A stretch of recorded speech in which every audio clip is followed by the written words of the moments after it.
This is what we'll talk about today. Hello there, I'm Elena, welcome back to my channel Enough of Propaganda. Please like, subscribe, share my channel, and let's make truth available for everyone. This video is from Ronald Reagan's Presidential Library. This is what he actually said. What Ronald Reagan said about it. What the whole world saw. How America became the world power and the basically best, most prosperous country in the world and the world leader. We should take a moment to recognize that one of the key factors behind our nation's great prosperity is the open trade policy that allows the American people to freely exchange goods and services with free people around the world. The freedom to trade is not a new issue for America. In 1776, our founding fathers signed the Declaration of Independence, charging the British with a number of offenses, among them, and I quote, cutting off our trade with all parts of the world, end quote. And that same year, a Scottish economist named Adam Smith launched another revolution with a book entitled The Wealth of Nations, which exposed for all time the folly of protectionism. Over the past 200 years, not only has the argument against tariffs and trade barriers won nearly universal agreement among economists, but it has also proven itself in the real world, where we have seen free trading nations prosper while protectionist countries fall behind. America's most recent experiment with protectionism was a disaster for the working men and women of this country. When Congress passed the Smoot-Hawley Tariff in 1930, we were told that it would protect America from foreign competition and save jobs in this country. The same line we hear today. The actual result was the Great Depression, the worst economic catastrophe in our history. 1 out of 4 Americans were thrown out of work. 2 years later, when I cast my first ballot for president, I voted for Franklin Delano Roosevelt, who opposed protectionism and called for the repeal of that disastrous tariff. Ever since that time, the American people have stayed true to our heritage by rejecting the siren song of protectionism. In recent years, the trade deficit led some misguided politicians to call for protectionism, warning that otherwise we would lose jobs. But they were wrong again. In fact, the United States not only didn't lose jobs, we created more jobs than all the countries of Western Europe, Canada, and Japan combined. The record is clear that when America's total trade has increased, American jobs have also increased. And when our total trade has declined, so have the number of jobs. Part of the difficulty in accepting the good news about trade is in our words. We too often talk about trade while using the vocabulary of war. In war, for one side to win, the other must lose. But commerce is not warfare. Trade is an economic alliance that benefits both countries. There are no losers, only winners, and trade helps strengthen the free world. The expansion of the international economy is not a foreign invasion. It is an American triumph, one we worked hard to achieve, and something central to our vision of a peaceful and prosperous world of freedom.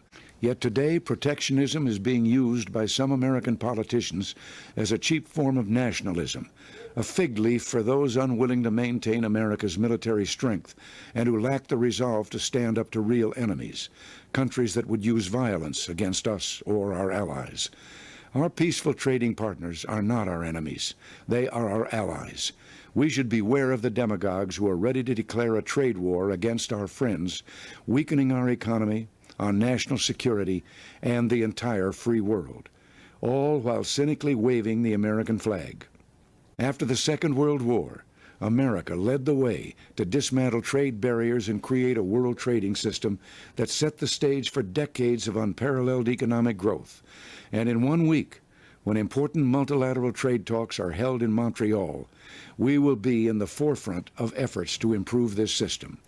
We want to open more markets for our products, to see to it that all nations play by the rules, and to seek improvement in such areas as dispute resolution and agriculture. We also want to bring the benefits of free trade to new areas, including services, investment, and the protection of intellectual property. Our negotiators will be working hard for all of us. Yes, back in 1776, our founding fathers believed that free trade was worth fighting for, and we can celebrate their victory, because today, trade is at the core of the alliance that secure the peace and guarantee our freedom. It is the source of our prosperity and the path to an even brighter future for America. My fellow Americans, Prime Minister Nakasone of Japan will be visiting me here at the White House next week. It's an important visit because while I expect to take up our relations with our good friend Japan, which overall remain excellent, recent disagreements between our two countries on the issue of trade will also be high on our agenda. Imposing such tariffs or trade barriers and restrictions of any kind are steps that I am loath to take, and in a moment I'll mention the sound economic reasons for this, that over the long run such trade barriers hurt every American worker and consumer. But the Japanese semiconductors were a special case.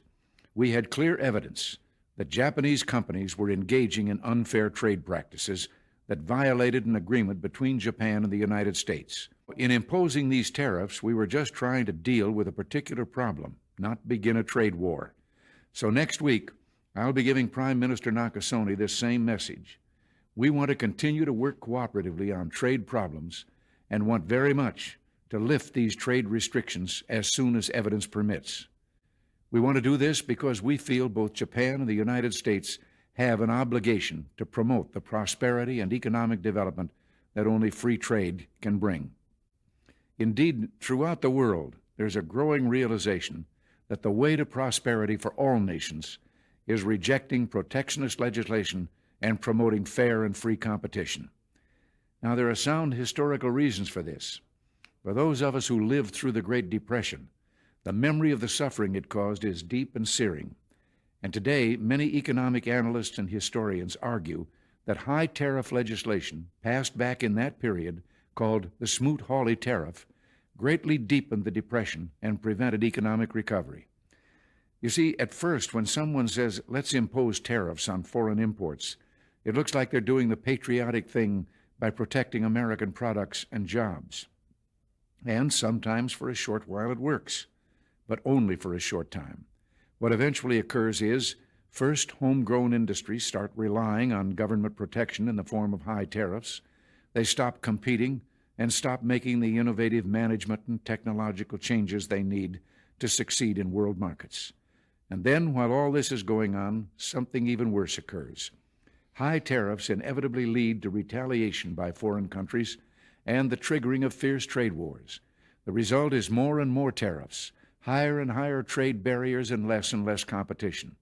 So soon, because of the prices made artificially high by tariffs that subsidize inefficiency and poor management, people stop buying.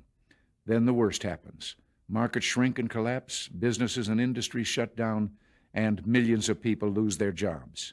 The memory of all this occurring back in the 30s made me determined when I came to Washington to spare the American people the protectionist legislation that destroys prosperity. It hasn't always been easy. There are those in the Congress, just as there were back in the 30s, who want to go for the quick political advantage, who risk America's prosperity for the sake of a short-term appeal to some special interest group, who forget that more than 5 million American jobs are directly tied to the foreign export business, and additional millions are tied to imports. This is what Ronald Reagan said on several occasions. I will provide the information where it came from in his speeches. And please watch it carefully. I can't say it better than him.